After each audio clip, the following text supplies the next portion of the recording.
이슬람 세계.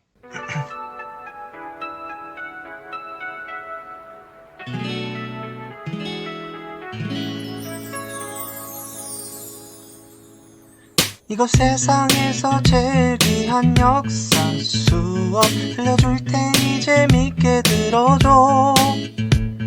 오프닝송이 이제 곧 끝나가니까는 집중한다 나랑 약속해줘요.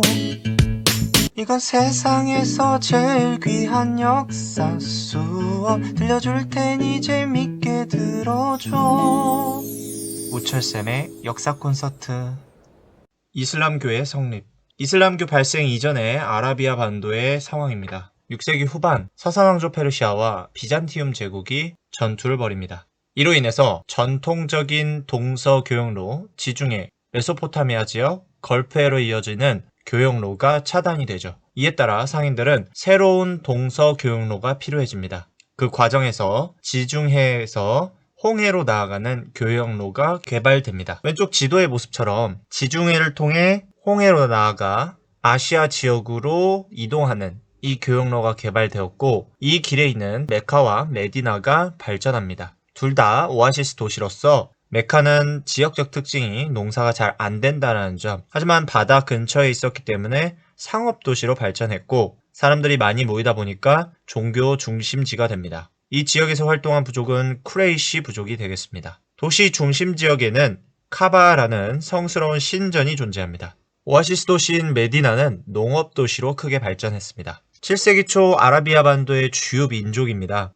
먼저 쿠레이시 부족인데요. 도시 메디나뿐만 아니라 메카에서도 중심적으로 활동했습니다. 다신교 사상을 믿었고요. 다른 부족으로 베두인 부족이 있습니다. 사막을 배회하며 오아시스 초원을 찾아 생활하는 부족인데요. 부족끼리 생활을 하는 사회였고, 구성원은 부족장, 신관, 전쟁 시 군사 지도자, 중재자 등이 있었습니다. 총회를 개최해서 부족의 중요한 일을 결정했고요. 다신교 사상을 믿었습니다. 역사는 우철티철. 다음으로 이슬람교 창시 과정입니다. 방금 여러분들 쿠레이시 부족 배웠었죠? 그 부족의 사람 중 무함마드가 있었습니다. 610년에 도시 메카에서 무함마드는 이슬람교를 창시합니다. 쿠레이시 부족은 다신교 사상을 믿고 있었기 때문에 그 여러 신을 모시는 신관의 권위가 높았습니다. 또한 종교는 상업도시 메카의 질서를 유지하는 데 중요하게 작용했기 때문에 새로 만들어진 종교, 무함마드의 이슬람교는 굉장히 불편한 존재였습니다. 왜냐하면 이슬람교는 기존 쿠레이시 부족이 믿고 있던 다신교 사상을 부정했고, 신은 오직 하나라는 유일시 사상을 강조했기 때문이죠. 결국 쿠레이시 부족은 기존 질서를 위협하는 무함마드와 이슬람교를 탄압하기 시작했습니다. 쿠레이시 부족이 무함마드와 이슬람교를 탄압하자 622년 무함마드는 헤지라를 계시합니다. 헤지라란 도시 메카에서 벗어나 메디나로 이동한 사건을 이야기하는데, 이슬람교에서는 이것을 성스러운 이동으로 생각해서 이 사건을 중요하게 여겨 헤지라라고 이야기한 겁니다. 이슬람교에서는 이때부터를 이슬람력 1년이라고 칭합니다. 메디나로 이동한 무함마드는 이슬람 세력을 모으기 시작합니다. 여기서 움마라는 이슬람교 신앙 공동체를 조직을 하는데요. 이슬람교를 하나로 묶기 위해서, 그래서 세력을 크게 만들기 위해서 만든 공동체가 되겠습니다. 이후 성장한 무함마드의 이슬람 세력은 도시 메카를 공격했고, 결국 쿠레이시 부족을 정복합니다. 메카와 메디나를 손에 넣은 이슬람 세력은 이후 아라비아 반도로 세력을 확장하기 시작하죠. 역사는 우철티철. 그러면 이슬람교는 과연 무엇일까요? 어떤 특징을 가지고 있을까요? 먼저 이슬람이라는 단어의 의미는요, 순종과 복종을 의미하고요. 이슬람 세계를 통칭하는 이름이기도 합니다. 무슬림은 무엇일까요? 이슬람에 복종하는 사람, 이슬람교를 믿는 사람을 무슬림이라고 합니다. 이슬람교의 경전은요, 코란 또는 쿠란이라고 합니다. 코란의 특징은요, 원본 그대로 보존해야 한다. 해석이나 번역을 해서는 안 된다가 기존의 법칙이었습니다. 따라서 코란의 내용을 이해하려면 아랍어를 공부해야 되는 게 필수였습니다. 무슬림은 반드시 코란을 암기해야 하고요. 이 코란의 내용은요, 신 알라의 가르침이 담겨져 있습니다. 신이 직접 작성하지는 않았을 테니까 그 신의 가르침을 무함마드가 듣고서 말로써 전하고 그거를 지브랄이라는 사람이 기록을 해서 남긴 것이 코란인 겁니다. 코란의 세부 내용은요, 무슬림 생활을 정해서 그 생활을 규제하는 것입니다. 여기서 생활이란 현실의 생활과 죽고 난 다음의 생활을 의미합니다.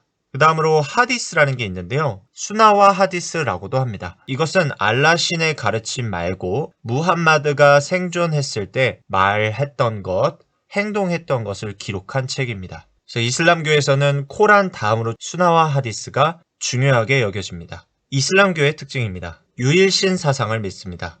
오직 신 알라만이 있고 그 신은 언제 어디서든 존재한다. 또한 신 알라에 절대적으로 복종할 것을 강조합니다. 그리고 신 앞에서는 모두가 평등하니 빈부격차도 없고 민족 차별도 없을 것이다 라고 주장하죠. 그 다음 성직자가 없고요. 선교사도 없습니다. 종교적 지도자 이맘 직책이 존재하고요. 이슬람 법률가 무프티 직책 존재합니다. 율법학자 울라마, 종교 공동체 움마, 다음에 정명사상을 따릅니다. 정명사상이란 신의 뜻대로 하라. 모든 것은 신의 뜻대로다. 이렇게 믿는 것을 정명사상이라고 하죠. 이슬람교는 오주 육신을 강조합니다. 오주라는 것은 오행이라고도 하는데요. 무슬림이 실천해야 하는 5가지를 말합니다. 첫 번째, 신앙 고백. 알라 신은 존재하며 무함마드는 예언자이며 다른 신은 없다라는 것을 고백해야 합니다. 두 번째, 예배하기. 하루 5번 예배해야 하는데요. 새벽, 정오 12시, 해지기 2시간 전, 해진 후 바로, 해지고 2시간 이후 이렇게 5번 예배를 해야 하고요. 일주일 중에 가장 중요한 예배는요. 금요일 12시에 하는 집단 예배 주마입니다. 다음으로 의사학입니다. 의사학이란 베풀기라고도 하는데요. 자신이 번 돈의 40분의 1을 가난한 자에게 베푸는 것입니다. 앞서 봤던 이슬람교의 특징, 신 앞에 모두가 평등하다라고 했죠. 그것을 이루기 위한 실천이 되겠습니다. 다음으로 금식하기입니다. 이슬람 달력으로 9월을 라마단 기간이라고 하는데요. 이 라마단 기간 때는 금식해야 하고 금욕해야 하고 금연해야 합니다. 마지막 5번째로 성지순례하기입니다. 성지순례는 경제적으로 여유로운 자만 해도 된다라고 나와 있고요. 그렇게 경제적으로 여유로운 자는 살면서 한 번 정도는 성지, 메카 카바 신전을 순례하라고 되어 있습니다. 다음으로 육신입니다. 무슬림이 믿어야 할 6가지입니다. 알라 신, 천사, 코란, 예언자 무함마드, 내세의 존재, 정명. 자, 앞서서 봤듯이 오주 육신, 한 사람이 이 이슬람교를 믿기 위해서 해야 되고 믿어야 될 거 굉장히 많죠. 그래서 이러한 많은 행동들을 지키기 위해서는 개인의 어떠한 쉬고 싶은 욕구라든지 귀찮다는 그런 마음가짐에서 항상 싸워서 이겨내고 그렇게 행동을 해야 합니다.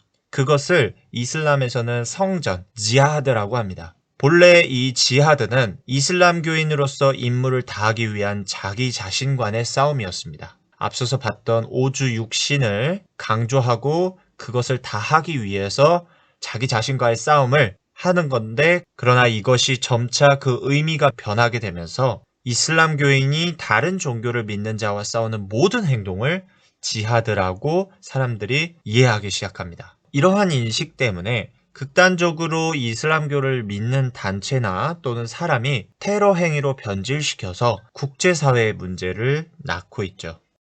역사는 우철티철.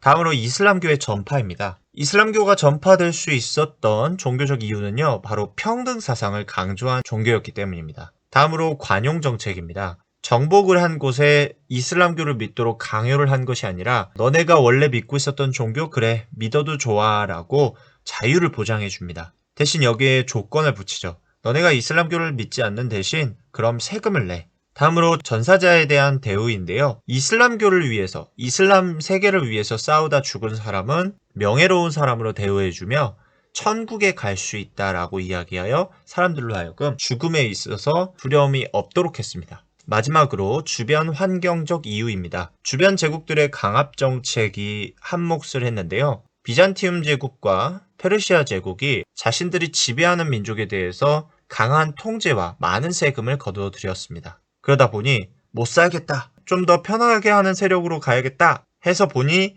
이슬람 세력이 있었다. 이슬람 세력에서는 평등과 관용 정책을 시행하고 있었기 때문에 이러한 이슬람 세력의 매력을 느낀 사람들이 이슬람교를 믿기 시작했다. 그래서 전파가 많은 지역, 많은 민족에게 되었다라는 게 주변 환경적 이유가 되겠습니다.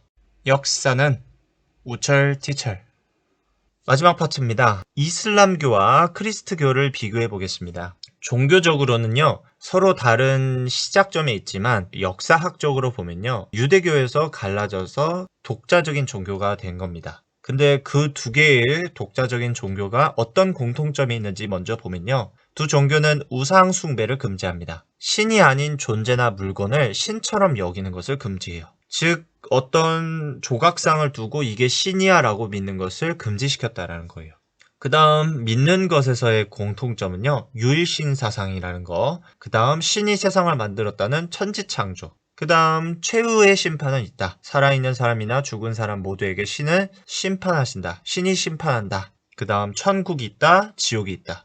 그 다음 성모 마리아가 예수를 낳았다. 이것까지는 이슬람교나 크리스트교나 다 믿는 것입니다. 그런데 크리스트교와 어떤 차이점이 있냐면요, 원죄설을 이슬람은 부정합니다. 크리스트교에서는 인간은 태어났을 때부터 죄인이라고 했지만 이슬람에서는 인간은 태어났을 때부터 죄인이 아니다라고 믿고 있고요. 그 다음 예수는 선지자 예언자이지 하나님의 아들이 아니다라고 믿고 있습니다. 크리스트교는 하나님의 아들로 예수가 태어났다라고 했죠.